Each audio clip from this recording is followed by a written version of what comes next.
So,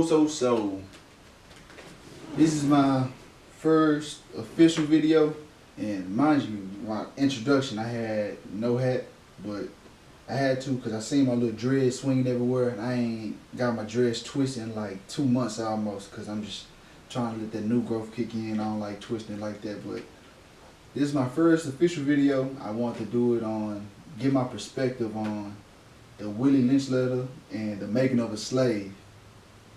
Crazy book. I heard about it a couple times.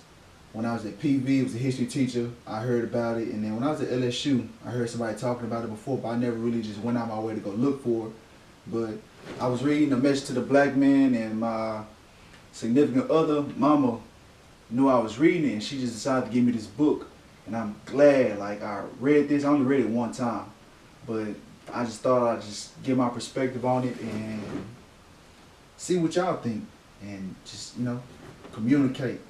But practically, this shit still applies to today, like crazy, like don't make no sense. When I first started reading, I got through the first 4 pages. I was just like in awe, like on how they compared us to wild horses, but it made so much sense to break a black person, break a woman, and how it was really an art for slave masters to condition black people in the black culture. Not even black people.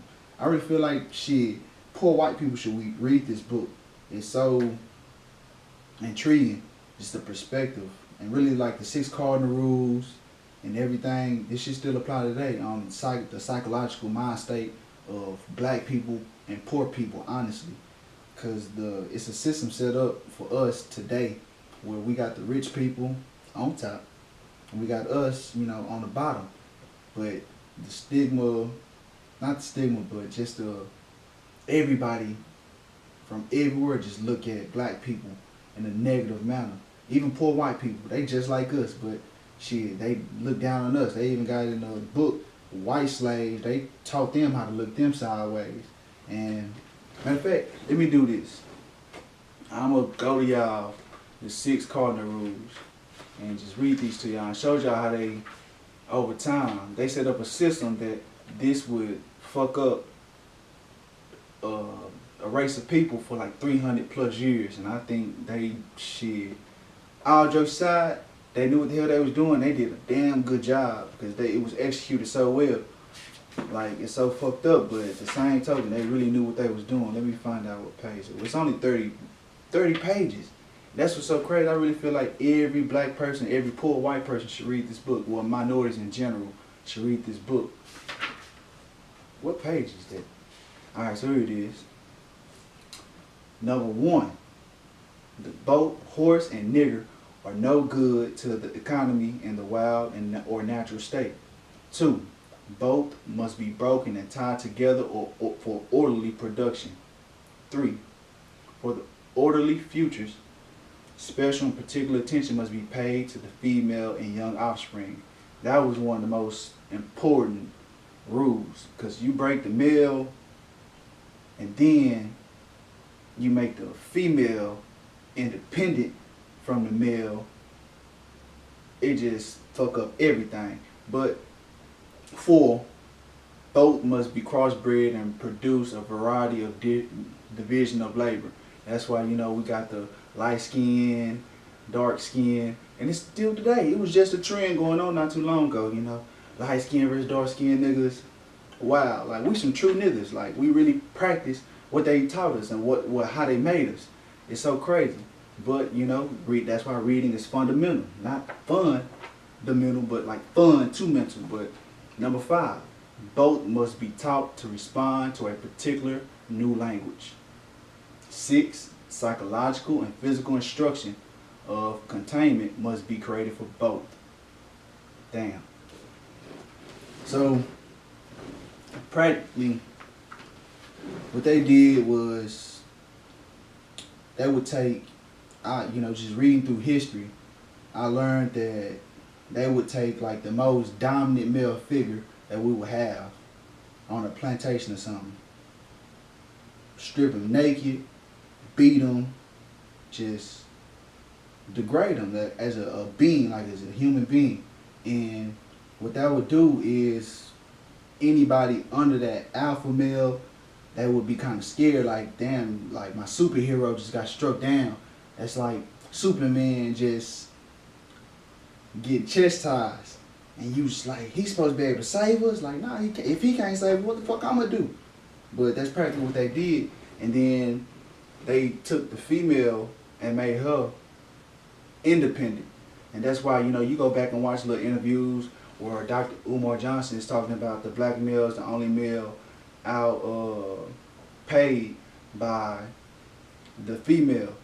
And that's really like, fam, if, you know, you in jail or, you know, you not in jail, I make more money than you, I don't need your ass. Her whole outlook on you is just negative. So why she needs you? That's why she treats you like shit. What's your point? Practically, it's like, what's the point of you? So they took the mill, they broke them, and that's pretty much where it starts. Shit, you take that, you make everybody hate them, downgrade them, and that's really pretty much all you got to do, because it'll break the family. That's what we got today, where the increase in divorces, even though it's all across the board through all races, is considered normal, but just as a whole, like, you break the black family, we don't have nothing. There's no unity. There's no structure. And what I've learned, like, every woman that I've been with has helped me build. That's why I look forward. Marriage is a beautiful thing. And we get today in music. Fuck these bitches. Fuck these hoes. Fuck a bitch. Bitch, bitch, bitch. Like, you just degrade women and kick them in the dirt. And you got a lot of women listen to the music and be just as crunk as us. Fuck these hoes. I'm a bad bitch. You got a bitch fucked up. And, you know, it's just normal now. Like, so it's not too much you can really just put a voice on, but it's so fucked up. And that's why I said at the beginning of the video, like, we some true niggas. This is really how they set us up in a system. But it's like, over time, that's why I'm making this video. It's like something I really want to put out there, and I really feel like everybody should pick up this book. And also, what kind of like goes into this message to the black man, I really feel like a lot of people should read that. I read it one time through audio, and then right now I'm on my second time reading it. I'm on like page 400. It just opened your mind and just reversing the system, because they still do this today. Slavery is still alive, prison systems, mass incarceration. People like to think this stuff don't exist today, but it's still alive and well. We have billionaires who control the world, people like George Soros, Peter Thiel, who believe in crazy stuff to control politics. But that's neither here nor there. I ain't here for that video. I just wanted to give my perspective on the book, and I really feel like it was an interesting read and pretty cool. But other than that, man, peace. Keep the peace. God first. And I'm out. You did 3 shows. King's Lens. Get at me. Aye. They like the Judas was to Jesus. They only here to cause confusion. We here to bring money and to bring change. They here to cause confusion.